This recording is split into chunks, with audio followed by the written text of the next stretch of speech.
Friends, मैं CP नीचान आपका स्वागत करता हूं आपके अपने यूट्यूब चैनल पर। दोस्तों, आज की वीडियो जीएसटी में लेटेस्ट ऑर्डर को लेकर है। ऑनरेबल कोर्ट की तरफ से काफी बड़ी रिलीफ वाला है ऑर्डर जारी किया है। अगर आपका भी सिमिलर केस है तो आपको इसका बेनिफिट मिलेगा। लेटेस्ट जो ये ऑर्डर है ये ऑनरेबल गुजरात हाई कोर्ट के द्वारा जारी किया गया है और 12 मार्च 2026 का ये ऑर्डर है। अगर आपको इसकी पीडीएफ कॉपी की रिक्वायरमेंट है तो आप ऑनरेबल कोर्ट की वेबसाइट पर जाकर इसको डायरेक्ट डाउनलोड कर सकते हैं। यहाँ पर जो है कंप्लीट डिस्कस करेंगे इस वाले ऑर्डर को, उसके बाद मैं लास्ट में इसको समराइज भी करूंगा। वीडियो को पूरा एंड तक देखिएगा और शेयर जरूर कीजिएगा। इसके अलावा मैंने अपने यूट्यूब चैनल पर जीएसटी के काफी सारे वीडियो ऑलरेडी अपलोड किए हुए हैं। जीएसटी इनकम टैक्स के basic filing, registration process, GST में नोटिस आएगा उसको कैसे आपको रिप्लाई करना है, अगर ऑर्डर जारी हो गया तो अपील कैसे फाइल करेंगे, रेक्टिफिकेशन में कैसे जाएंगे, उन सबके भी डिटेल वीडियो यहाँ पर अपलोड किए गए हैं, वो भी आप एक बार देख सकते हैं। सबके ड्राफ्ट फॉर्मेट्स, अपील के भी, नोटिस के रिप्लाई के भी वीडियो का डिस्क्रिप्शन में अवेलेबल है। आप उनको अपने अकॉर्डिंग डाउनलोड करके मॉडिफाई कर सकते हैं। चैनल का पर्पज फुली एजुकेशनल है, वीडियोज को शेयर जरूर करें। अगर आपका यहाँ पर ऑर्डर जारी हो गया है तो आपको अगर अपील में जाना है, रेक्टिफिकेशन में जाना है तो 90 डेज का टाइम लिमिट होता है। अपील केस में आपको जो है एक्स्ट्रा 30 डेज का टाइम लिमिट मिल जाता है। तो ध्यान रहे, जब भी कोई रेमेडी आपको अवेल करनी हो तो टाइम लिमिट के अंदर अवेल करें। अदरवाइज आपको जो है रेट एप्लीकेशन में भी अब बेनिफिट नहीं दिया जाएगा। तो आपको जो है अपील फाइल करनी है, जीएसटी अपीलेट ट्रिब्यूनल में जाना है तो टाइम लिमिट के अंदर ही आप जो है रेमेडीज को अवेल करें। अदरवाइज जो आपकी अपील्स है वो रिजेक्ट हो जाएगी, या काफी बार देखा गया है कि रेट एप्लीकेशन को भी रिजेक्ट कर दिया गया है।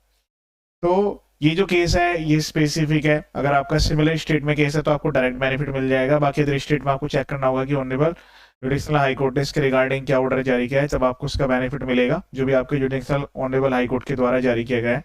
और अगर ऑनरेबल सुप्रीम कोर्ट का कोई ऑर्डर है तो वो ऑल ओवर इंडिया एप्लीकेबल रहता है, उसका आप डायरेक्ट बेनिफिट ले पाएंगे।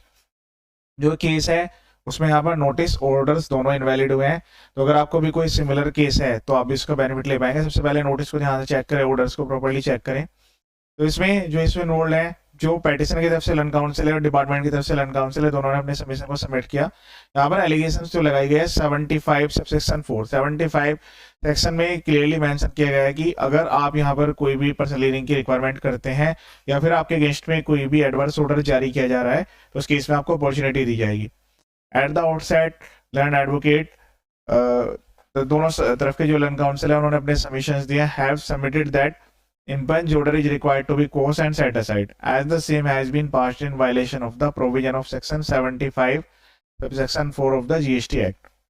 Despite the request made by the petitioner to grant a personal hearing on 21st of July 2025 and 14th of August 2025, and email has been sent on 21 July 2025, respondent authority have passed the impunged order dated 20 of अगस्त 2025। ठीक है, तो इन्होंने जो है personal hearing की request की कि भाई इनको जो है 21 जुलाई में हियरिंग की डेट दी जाए, 14 अगस्त को डेट दी जाए, लेकिन जो डिपार्टमेंट है उन्होंने 20 अगस्त को ये ऑर्डर जारी कर दिया।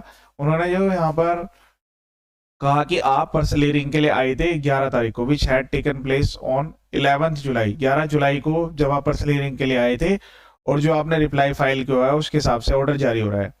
She has submitted that in fact that the said hearing another reply was filed। जब इन्होंने रिक्वेस्ट की, रिक्वेस्ट में जो है कोई जवाब नहीं आया, फिर इन्होंने एक एडिशनल रिप्लाई फाइल किया 14 अगस्त 2025 को। another reply was filed on 14th of August 2025 wherein an additional ground has been taken। एक एडिशनल ग्राउंड को इन्होंने जो है उसमें मेंशन किया, same has not been consider, उसको भी डिपार्टमेंट ने कंसिडर नहीं किया। तो इसमें दो डिफेक्ट हो गए, एक तो पर्सनल हियरिंग जो है उसको एंटरटेन नहीं किया गया तो वायलेशन है 75(4) का, और दूसरा जो एसएससी है उनके रिप्लाई को भी कंसिडर नहीं किया गया। This is urged that on the sole ground of the impugned order may be quashed and set aside response to the aforesaid submission. अब इसके सबमिशन में जो डिपार्टमेंट की तरफ से लन काउंसिल है उन्होंने अपने रिप्लाई को फाइल किया। उन्होंने कहा कि जो ये इन्होंने ऑनलाइन सबमिशन दिया है डिपार्टमेंट को, जो एसएससी उन्होंने जो दिया है वो यहाँ पर ओवरलुक कर दिया गया है। ये चीज डिपार्टमेंट ने भी एक्सेप्ट किया, डिपार्टमेंट की तरफ से लन काउंसिल है उन्होंने कहा कि जी हाँ ये सही बात है, 14 अगस्त 2025 का जो इन्होंने रिप्लाई दिया था उसको जो ये ऑर्डर है उसमें इंक्लूड नहीं किया गया। मतलब तो यहाँ पर जो है ये चीज एक्सेप्ट की गई है कि जो रिप्लाई फाइल किया गया था वो यहाँ पर ओवरलुक हो गया। It is submitted that the physical copy of additional reply. इसके बाद ये कह रहे हैं कि जो फिजिकल कॉपी थी जो इन्होंने एडिशनल रिप्लाई किया था 14th of August 2025 को, वो यहाँ पर एजुकेटिंग अथॉरिटी के पास 20 अगस्त को पहुंची है। ठीक है, तो ये भी आपको ध्यान रखना होगा जब आप कोई रिप्लाई फाइल करते हैं ऑनलाइन, उसके बाद आप चाहें तो डिपार्टमेंट में विजिट करके भी मैनुअल भी डिटेल सबमिट कर सकते हैं। उन्होंने कहा कि 20 अगस्त को वो यहाँ पर डिटेल्स उनके पास गई और उसके बाद जो है उस डेट पर उन्होंने जो है ऑर्डर पास कर दिया। It is submitted that due to this circumstances the adjudicating authority could not consider the additional reply. अब इन्होंने यहाँ पर कहा है कि भाई इसी वजह से जो अथॉरिटी है वो 14 अगस्त वाला जो रिप्लाई है वो एक्सेप्ट नहीं कर पाई, मतलब उसको कंसिडर ही नहीं कर पाई। It is further submitted that since the petitioner during the personal hearing held. अब एक और पॉइंट यहाँ पर आता है जो कि काफी सारे पर्सन ये डिफॉल्ट कर देते हैं। उनको जब भी वो पर्सनल हियरिंग के लिए जाएं तो जो भी अपने सबमिशन कर रहे हैं वो सबमिशन को राइटिंग में दे। आप कोई भी पर्सनल हियरिंग करने जा रहे हैं, जो भी आप वहाँ पर कहना चाहते हैं, सबमिशन देना चाहते हैं, वो राइटिंग में दे और उसकी कंफर्मेशन जरूर ले ले। मतलब आपको जो है 2 कॉपी में वहाँ पर सबमिट करना है, 1 कॉपी पर जो भी स्टैंप है, जो डिक्शनल की या फिर वर्ड की जो भी स्टैंप है वो लेकर अपने पास रख लेनी होती है। अब यहाँ पर जो डिपार्टमेंट की तरफ से लर्न काउंसिल है उन्होंने कहा कि जब ये 11 जुलाई को पर्सनल हियरिंग के लिए आए थे तो इनके पास कुछ भी कहने के लिए नहीं था। Did not express any intention to file further submission. इन्होंने ऐसा कोई भी यहाँ पर इंटेंशन एक्सप्रेस नहीं किया कि भाई ये आगे जो है फर्दर इसके अलावा भी कोई सबमिशन करेंगे। And with a bona fide belief all the submissions made on 11th of July 2025, और जो भी इन्होंने सबमिशन किए थे 11 जुलाई 2025 को वो एजुकेटिंग अथॉरिटी ने कंसिडर कर लिए हैं। अब वो कह रहे हैं कि भाई ये जो है प्रिंसिपल ऑफ नेचुरल जस्टिस का वायलेशन नहीं है। Thus it is that there is no violation of principle of natural justice and the impugned order may not be interfere. और वो रिक्वेस्ट कर रहे हैं ऑनरेबल कोर्ट से कि इसमें जो है इंटरफेयर ना किया जाए जो ऑर्डर जारी हुआ है। From the pleadings and the documentary evidence. अब यहाँ पर ऑनरेबल कोर्ट की तरफ से देखिएगा उन्होंने किस तरीके से कंसिडर किया है। From the pleadings and documentary evidence on record, we find that petitioner was afforded a personal hearing only on 11th July 2025. Clearly समझ में आ रहा है कि जो petitioner है उन्होंने यहाँ पर पर्सनल हियरिंग अफोर्ड किया 11 जुलाई 2025 को। Despite the further request made by the petitioner by email dated 21st of July 2025 to grant a hearing, तो यहाँ पर जो है by the petitioner by email dated 21st of July 2025 to grant a hearing before passing any adverse order. Petitioner ने यहाँ पर email करी हुई है कि भाई इनको जो है पर्सनल हियरिंग की डेट दी जाए, और इन्होंने इसके बाद एक और कम्युनिकेट किया है 14 अगस्त 2025 को।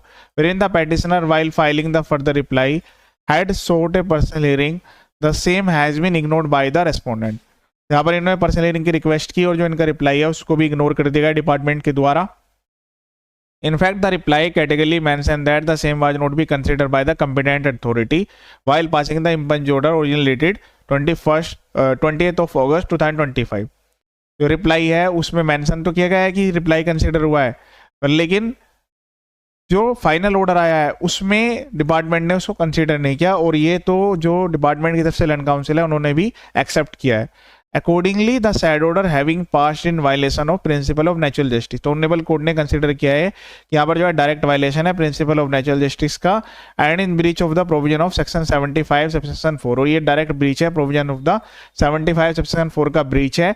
The same is required to be quashed and set aside, और ये जो है डायरेक्टली कोस करने के लिए लायबल है। अंडर दीज सर्कमस्टांसेस, इन सभी बातों को ध्यान में रखते हुए ऑनरेबल कोर्ट ने रिट पिटीशन को अलाउ किया है। यहाँ पर जो इम्पंज ऑर्डर है डेटेड 20 अगस्त 2025 का जो ऑर्डर है उसको यहाँ पर कोस कर दिया गया है, सेट असाइड किया गया है। As a consequence the demand notice, इसके रिगार्डिंग जो डिमांड नोटिस है फॉर्म DRC 07 जो कि 4 नवंबर 2025 का है उसको भी कोस कर दिया गया है। ठीक है, फाइनली यहाँ पर जो डिसीजन है वो SSC के फेवर में आया, SSC को काफी बड़ी रिलीफ भी यहाँ पर मिल गई है।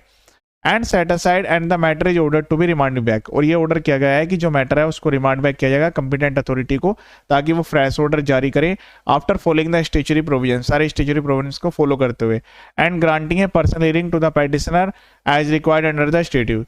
तो यहाँ पर पर्सनल हियरिंग की भी कही गई है कि पर्सनल हियरिंग जो है वो ग्रांट की जाएगी, ताकि जो है ये प्रॉपर पार्टिसिपेट कर सके प्रोसीडिंग्स में, जो भी अपने एविडेंस है सबमिट कर सके। It is further clarified that impunge order has been quashed and set aside on technical grounds alone। तो ऑनरेबल कोर्ट ने यहाँ पर क्लियर कर दिया कि फाइनल जो डिसीजन है वो एजुकेटिंग अथॉरिटी लेगी सारे डॉक्यूमेंट्स वेरीफाई करते हुए, और यहाँ पर जो फाइनल ऑर्डर जारी किया जाएगा वो मेरिट्स के बेस पर किया जाएगा। ये नहीं माना जाएगा कि भाई ऑनरेबल कोर्ट ने यहाँ पर डायरेक्टली इनको बेनिफिट दे दिया। Rule is made absolute to the aforesaid extent.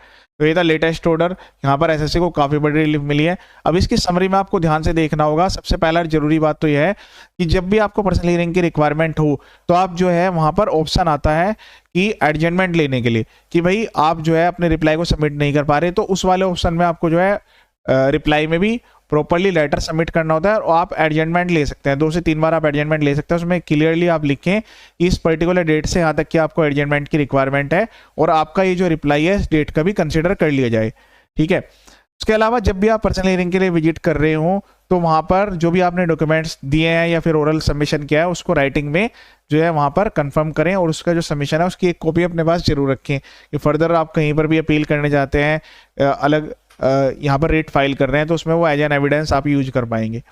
इसके अलावा यहाँ पर जो भी ऑर्डर जारी होते हैं उसको आपको ध्यान से देखना होता है कि उसमें किसी प्रोविजन का वायलेशन तो नहीं हुआ। काफ़ी केस में ऐसे हैं जो कि ऑर्डर इनवैलिड हो जाते हैं, काफ़ी केस में ऐसा है कि जो नोटिस है वो स्टार्टिंग में ही गलत तरीके से भेजा गया है। तो वो सारे प्रोविजंस को आपको चेक करना है, ईमेल आईडी मोबाइल नंबर को अपडेट रखना है और जो भी आपको रिक्वेस्ट सबमिट करनी है वो ऑनलाइन पोर्टल के थ्रू करनी है। अगर मैनुअली जाकर आप सबमिट कर रहे हैं उसकी कॉपी अपने पास जरूर रखनी है। जैसे इन्होंने क्या किया, ईमेल के द्वारा भेज दिया, तो काफ़ी बार डिपार्टमेंट जो है वो ईमेल को कंसिडर नहीं करते हैं। तो वो सारी चीज़ें को आपको इसमें ध्यान भी रखना होगा। ये था लेटेस्ट ऑर्डर।